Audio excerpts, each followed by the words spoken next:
This is an MJA Inc. Investigations warning. This MJA podcast is rated E for explicit. Some details of a case and language used on this podcast might be upsetting to some of our listeners. Listeners' discretion is advised. And for those who are still with us, kick back and enjoy the show.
Welcome to our MJ podcast. This series, Unsolved Crimes, Episode 17, Part 3, 8 Unsolved Homicides. There are around 270,000 unsolved homicides in the United States. Homicide detectives nationwide are overloaded and overwhelmed by surging numbers of murders, which has resulted in drops in the homicide clearance rates.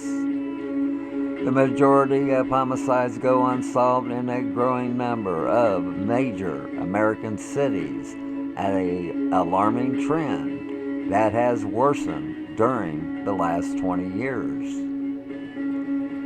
It has gotten so bad that some police agencies have failed to report some murders to the assigned agencies that keeps the statistics for murders and if they are solved or not.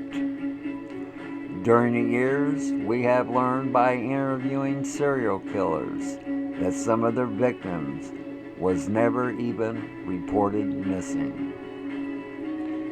As one detective stated, it's like the flip of a coin on whether a murder gets solved or not. Now that's a 50-50 outcome, but the real statistics state that a murder has maybe a 30% chance of being solved. DNA has been the major factor of solving many unsolved homicides. But how many went unsolved because evidence collected in the 1970s or 80s wasn't preserved correctly, or the evidence has been lost? During the years, we have learned that many murders slipped through the cracks and was ruled a suicide. There are certain areas and certain police agencies that will rubber stamp a death as a suicide with no investigation or autopsy. There were many years where suicide became the new homicide, for thousands of cases have been overturned from suicide to homicide. MJA knows this to be a fact, for MJA has been involved with 3 such cases, and at this time we are working on 2 such cases. What I found alarming as an investigator for 43 years, I can name you thousands of unsolved homicides that I read about or knew about, or that I had worked on the case, or that I'm still working on the case. As a nation, we have to do a lot better in solving these murder cases. Good evening. My name is Mark, and I will be your host for tonight's show. Joining me later will be our co-host, Olivia. Olivia and I will profile 8 unsolved homicides. We are coming to you from Morrisonville, New York. Welcome to the state of Wisconsin. Case 1. It was on May 19th, 1990 is when 19-year-old Chad Lee Maher was last seen alive in Madison, Wisconsin. On May 21st, 1990, Maher's lifeless body was discovered in Chicago, Illinois. Case 2. It was on July 8, 1976 is when 20-year-old Deborah J. Bennett disappeared and vanished without a trace from Madison, Wisconsin. On July 21st, 1976, 20-year-old Deborah Bennett's burnt remains were discovered near Cross Plains, Wisconsin. Welcome to the state of Minnesota. Case 3.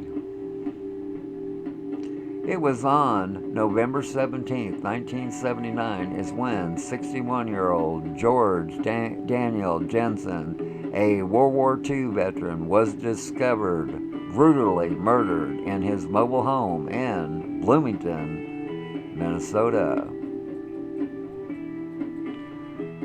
Case 4. It was on February 27, 2001, a Sunday, when 50-year-old Rachel Anthony disappeared and vanished without a trace from her workplace in Pine River, Minnesota.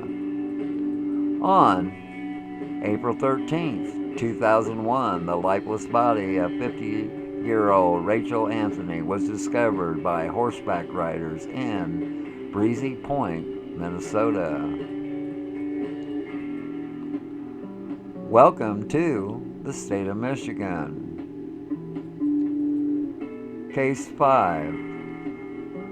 It was on September 28, 2018 is when 39-year-old David Carter disappeared after attending a football game in Melvindale, Michigan.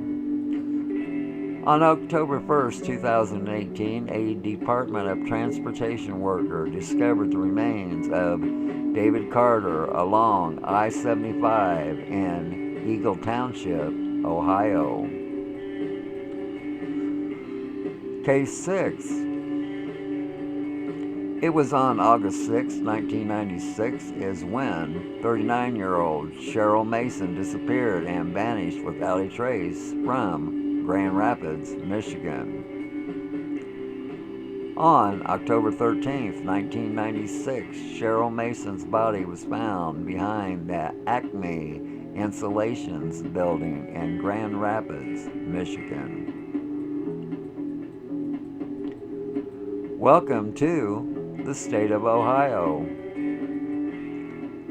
Case 7. It was on March 22nd, 1998 is when 23-year-old Stacy Colbert was last seen and heard from, and then she disappeared from her home in Prospect, Ohio. On November 27, 2004, a hunter discovered remains that were identified as 23-year-old Stacy Colbert. Case 8. It was on March 9, 1992 is when 21-year-old Amy Joy Hooper was last seen alive, for Hooper had left her mom's home at around 7 a.m. driving her sister's car in Columbus, Ohio. At around 4 p.m. on March 9, 1992, Amy Hooper's body is discovered in an upstairs room in her home. Let's take a pause for the cause, and when we return, Olivia will be on the line.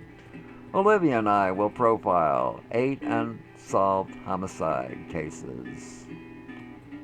Be back in a moment.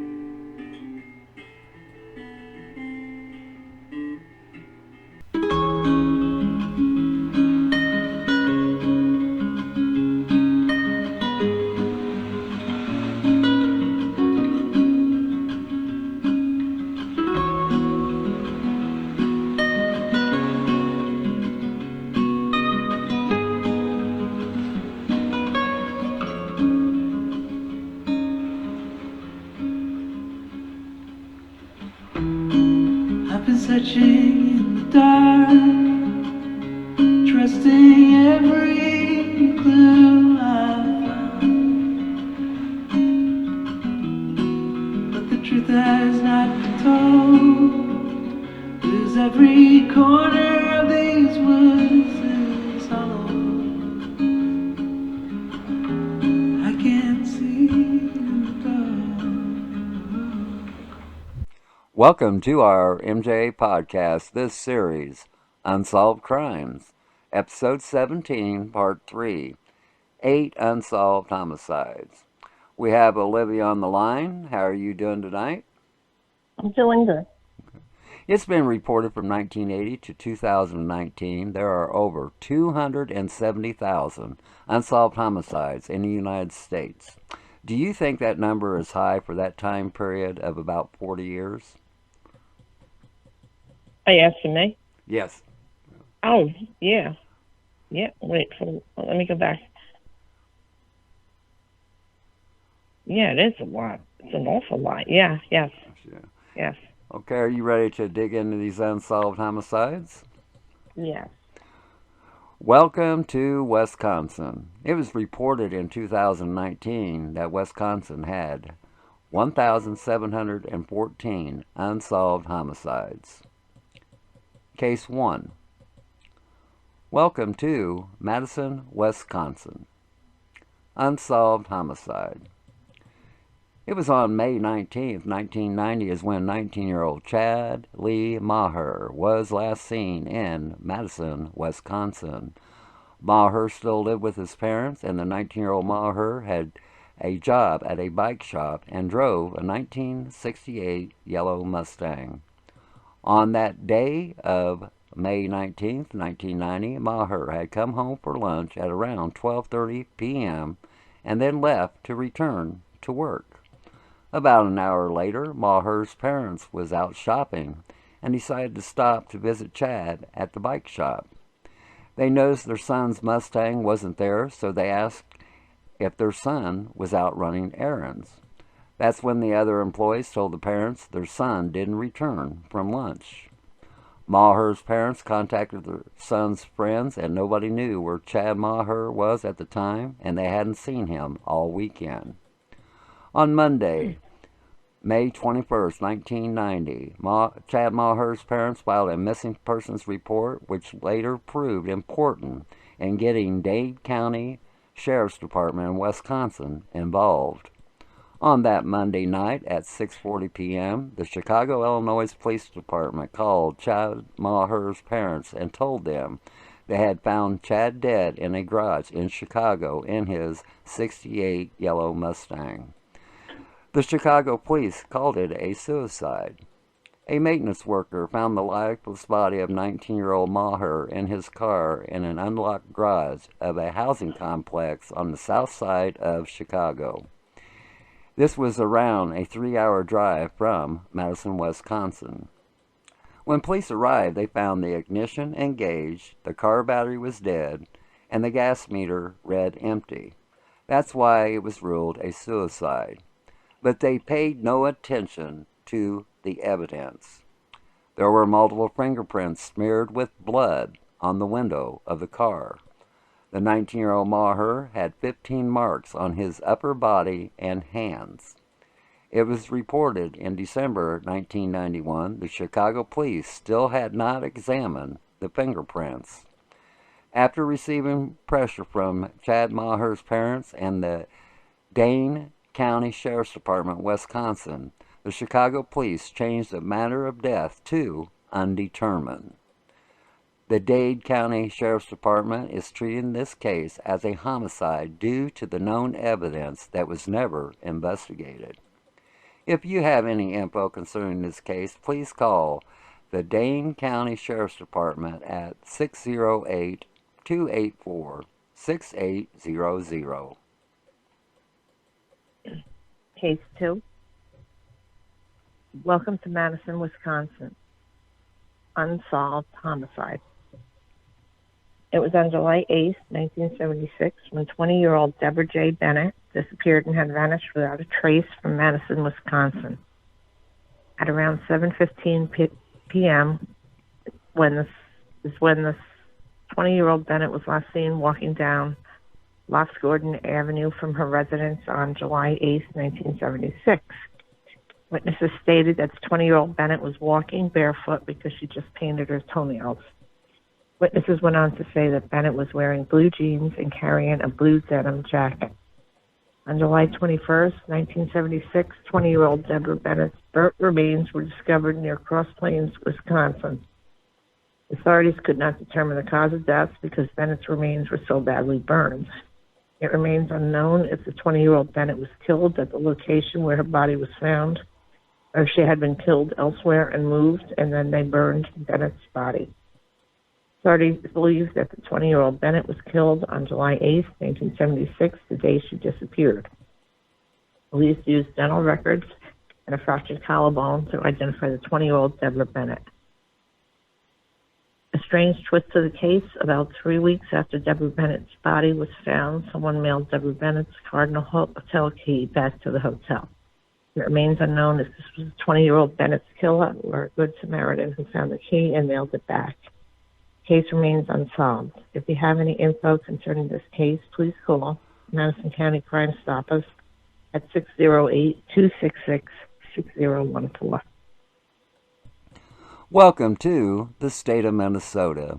It was reported in 2019 the state of Minnesota had 1,932 unsolved homicides since 1980. Case 3. Welcome to Bloomington, Minnesota. Unsolved homicide. It was on November 17, 1979, is when 61-year-old George Daniel Jensen, a World War II veteran, was discovered brutally murdered in his mobile home in Bloomington, Minnesota. What makes this such a cold-blooded murder is that the 61-year-old Jensen was so defenseless. The 61-year-old Jensen was disabled from a stroke. Jensen had no usage of one arm and one leg and had to walk with a cane. The brutality of the murder is just pure evil in detail. When police entered the mobile home, they found the 61-year-old Jensen had been strangled with an electrical cord, and Jensen had been beaten with his own ashtray. And the 61-year-old Jensen was stabbed so many times it was overkill. Jensen's car, a 1977 Plymouth Lorry, was reported missing, and then found 2 days later parked at a downtown bus transport hub. Fingerprints were discovered from the car, but there is no information about Jensen's unsolved homicide or what happened to the car or any other evidence collected. If you have any info concerning this case, please call the Bloomington Police Department at 952 563 4900. Case 4. Welcome to Pine River, Minnesota. Unsolved homicide. It was on February 27, 2001, Sunday, when 50-year-old Rachel Anthony disappeared and vanished without a trace from her work place in Pine River, Minnesota. On that Sunday night, just before 10 p.m., the 50-year-old Anthony was finishing her closing shift at Ultimate Liquors. Anthony had already started a car to warm it up on this cold winter night. Police would find the 50-year-old Anthony's car still idling in the parking lot at 1 a.m. Back door of the store was open, and Anthony's purse and coat was still inside. The 50-year-old Rachel Anthony disappeared from the Pine River liquor store where she worked, never to be seen alive again. On April 13, 2001, the lifeless body of 50-year-old Rachel Anthony was discovered by 4 teenagers on horseback. Discovery was made at the bottom of a roadside embankment 10 miles away in Breezy Point, Minnesota. An autopsy found the cause of death was that the 50-year-old Rachel Anthony had died by strangulation. Investigators determined that the last transaction in the store occurred at 9:57 p.m. That's when someone purchased a bottle of Mickey's malt liquor and Cool cigarettes. Police consider the person who made that purchase to be a person of interest in Anthony's murder. To this day, no suspects were ever identified, and the murder of 50-year-old Rachel Anthony remains unsolved. Investigators are also asking anyone with information that could help them identify the person who made that last purchase, or if you have any other info about the case, please call the Cass County Sheriff's Office at 218-547-1424. There's also a $50,000 reward being offered by Crime Stoppers for that info that leads to the arrest and conviction of those responsible for the murder of 50-year-old Rachel Anthony. You can call Crime Stoppers of Minnesota at 1-800-222-8477. Let's take a pause for the cause, and when we return, Olivia and I will profile 4 more unsolved homicides. Be back in a moment.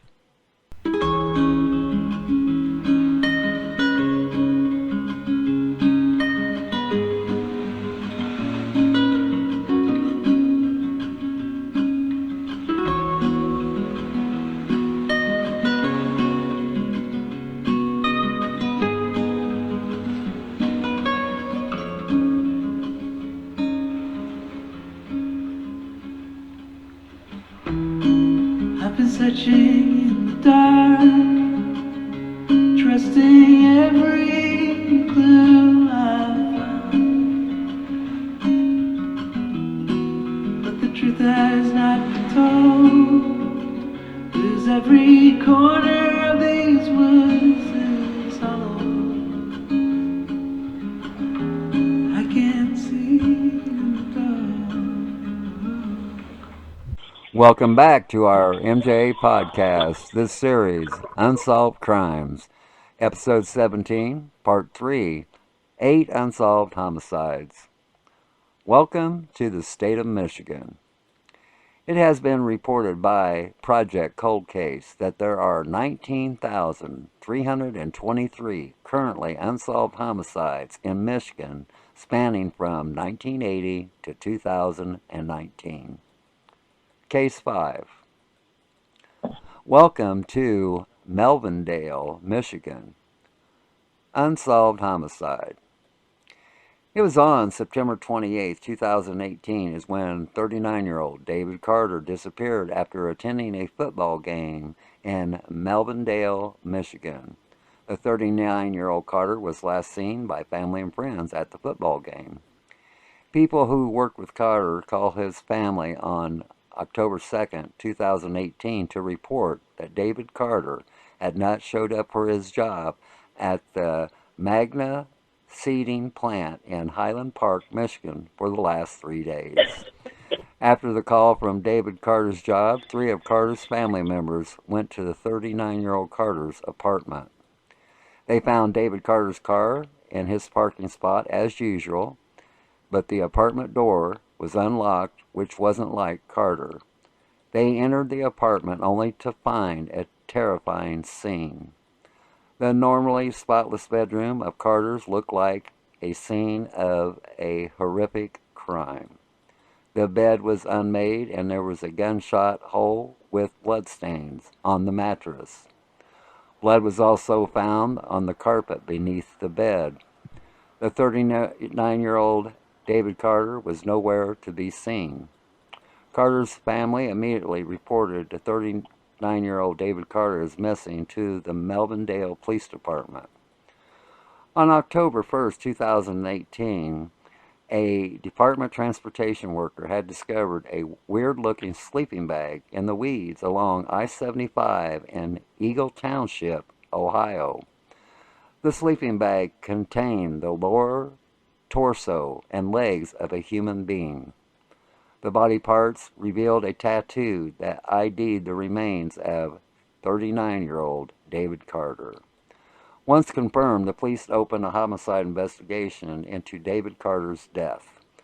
The location of the remains of 39-year-old David Carter is around 95 miles away from Melvindale, Michigan. On October 5, 2018, police arrested David Carter's girlfriend, Tammy Williams, naming her as the suspect and brought her in for questioning. However, under Michigan law, police was only able to detain Williams for 3 days before they was forced to let her go due to the lack of evidence of her involvement. Tammy Williams remains a person of interest in the investigators' radar. A few days later, police discovered David Carter's dismembered head in a duffel bag in a different location along the same highway. In return, it allowed them to confirm that the 39-year-old David Carter had died from a gunshot wound to his left ear exiting from the top of his head. On October 16, 2018, a final bag was located which contained David Carter's upper torso, arms, and hands. On December 20, 2018, the U.S. Marshal Service and the 24th District Court issued a felony warrant against Tammy Williams for first-degree homicide, dismembering a dead body, and tampering with evidence. The case as it stands with Williams on the run as being unsolved. If you have any info concerning this case, please call the Melvindale Police Department at 313-429-1070. Case 6. Welcome to Grand Rapids, Michigan. Unsolved homicide. It was on August 6, 1996, when 39-year-old Cheryl Mason disappeared and vanished without a trace from Grand Rapids, Michigan. Cheryl Mason's mother would later report her daughter as missing. This was after the 39-year-old Mason missed one of her daughter's birthdays, which was highly unlike her. Cheryl Mason's life was not perfect, and the 39-year-old Mason became addicted to cocaine. That drug habit led the 39-year-old Mason into sex work. On October 13, 1996, Cheryl Mason's new body was found behind the Acme Installations building in Grand Rapids, Michigan. Many investigators believe that Cheryl Mason's case may be connected to a string of 17 unsolved missing and murdered women during the mid-1990s in Grand Rapids, Michigan. On August 16, 2022, 64-year-old Florida trucker named Gary Dean Artman was arrested in Mississippi. 64-year-old Artman faces multiple charges in several states in the deaths of several women, mostly being sex workers. Many investigators believe that the 64-year-old Artman would be charged in the murder of Cheryl Mason. As the case stands today, it remains unsolved. If you have any info relating to the 39-year-old Cheryl Mason's unsolved murder, please call Grand Rapids Police Department Silent Observer at 774-2345. Welcome to the state of Ohio. It has been reported from 1980 to 2019 the state of Ohio has 10,659 unsolved homicides. Case 7. Welcome to Prospect, Ohio. Unsolved homicide. It was on March 22nd, 1998 is when 23-year-old Stacy Colbert was last seen and heard from by her family and friends, and then she disappeared from her home in Prospect, Ohio. On March 24th, 1998, a family member of the 23-year-old Colbert contacted the Columbus Police Department as they had not been able to contact Stacy Colbert for a couple of days. Furthermore, the 23-year-old Colbert had not been reporting to work. Stacy Colbert's apartment was found to be unlocked. Colbert's apartment door was open a little bit, with no evidence of a burglary or theft. The 23-year-old Colbert's refrigerator was open. There was a pizza on the counter, and there was milk on the counter. Neighbors reported to the police that on the evening of March 22nd, 1998, they were awakened by a female scream and a loud banging. The neighbors told detectives that they couldn't go back to sleep and that it sounded like someone was in trouble. Later that day, around 2 p.m., the neighbors went to check on 23-year-old Stacy Colbert, and they knocked on Stacy Colbert's door, but got no answer. The neighbor also found Stacy Colbert's cat outside the apartment, which was unusual. On November 27, 2004, a hunter looking for a lost dog in a woodline near a river on State Route 257 north in Delaware County, Ohio, discovered human remains. The human remains was identified as 23-year-old Stacy Colbert. Due to the condition of Stacy Colbert's remains, the coroner was unable to determine the cause of death, for the remains were just bones at that point. But due to the circumstances of the death, it has been ruled a homicide. Anyone with information on Stacy Colbert's murder is asked to call the Delaware County Sheriff's Department at 740-833-2892. Case 8. Welcome to Columbus, Ohio. Unsolved homicide. It was on March 9th, 1992, when 21-year-old Amy Joy Hooper was last seen alive. Hooper had left her mom's home at around 7 a.m. driving her sister's car in Columbus, Ohio. The 21-year-old Hooper was on her way back to her apartment to get ready for her work at her job at a leather store in Westlake Mall. Around noon, Hooper's sister began to reach out to Amy so that she could retrieve her car as the two had planned. Amy Hooper's sister tried to phone the 21-year-old Hooper several times but could not get a hold of her. Sister phoned their dad so the pair could go to Amy Hooper's apartment to see about the car. The pair repeatedly knocked on 21-year-old Amy Hooper's door, but she did not answer. The sister spotted her car in the lot and used her spare key to take it back. The pair then left. At around the same time, friends and colleagues are also becoming concerned about Amy Hooper. 21-year-old Hooper had uncharacteristically missed the manager's meeting, and no one could reach her. Friends and coworkers began to exchange messages and phone calls to see if anyone knew where Amy Hooper was. Around 3:30 p.m., Amy Hooper's employer phones her mother at work, so they were concerned for Hooper's welfare. Alarmed by the mother reaches out to her husband and her daughter, and they all head to Amy's apartment. After not getting an answer at Amy Hooper's door, an employee from around the apartment complex and Amy's father entered her apartment around 4 p.m. Inside, they find a horrifying scene. Amy Hooper is discovered in an upstairs room, naked and lying on the floor with her hands bound behind her back. Law enforcement believes that the 21-year-old Amy Hooper was intentionally posed. The 21-year-old Amy Hooper had been beaten to death in the head and stabbed several times. An autopsy would reveal that Amy Hooper was stabbed post-mortem. It did not appear that there was any forced entry. Coupled with the brutality of the crime, But law enforcement believes that 21-year-old Amy Hooper likely knew who attacked her. They also believe that 21-year-old Amy may have answered the door in her robe. The only thing that stood out was that a telephone cord had been ripped from the wall. Police found a knife used to stab Amy at the scene. They do not know the instrument that was used to bludgeon Amy Hooper to death. This case remains unsolved. If you have any info concerning this case, please call Franklin County Sheriff's Department at 614-525-3360. Is there anything you would like to add to these cases? Yeah, one of them struck me as odd. Oh, the trucker.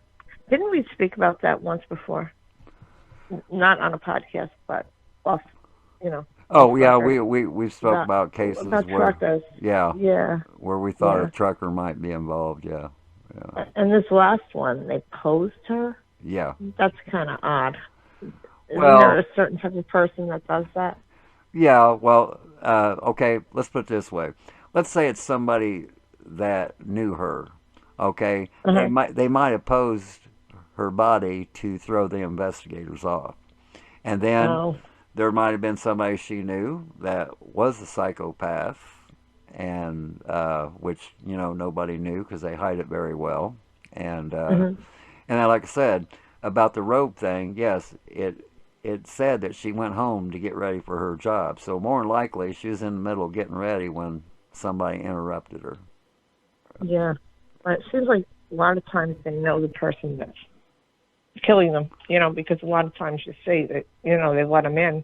Yeah. It seems, Yeah. Okay. Okay. I want to thank Olivia for being on the show tonight. I want to give a special thanks to our viewers and listeners for tuning in, for y'all have been so kind. I have a quote for you all.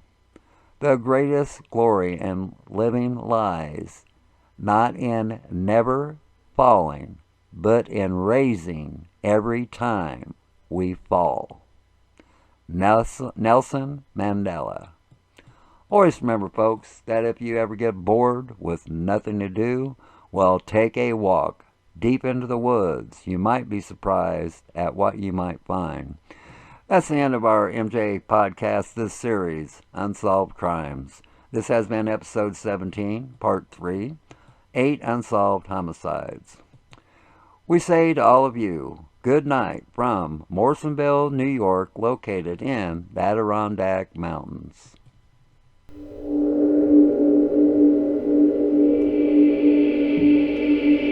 All my friends are heathen, take it slow.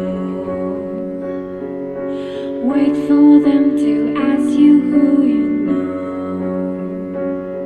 Please don't make any sudden moves. You don't know the half of the abuse. Welcome to the rooms of people who have rules for people that they love one day, docked away. Just because you check the guns at the door doesn't mean our brains will change from hand to grenade. You'll never know a psychopath sitting next to you. You'll never know a murderer sitting next to you. You'll think how we get here sitting next to you. But after all I've said, please don't forget. All my friends are heathen, take it slow. Wait for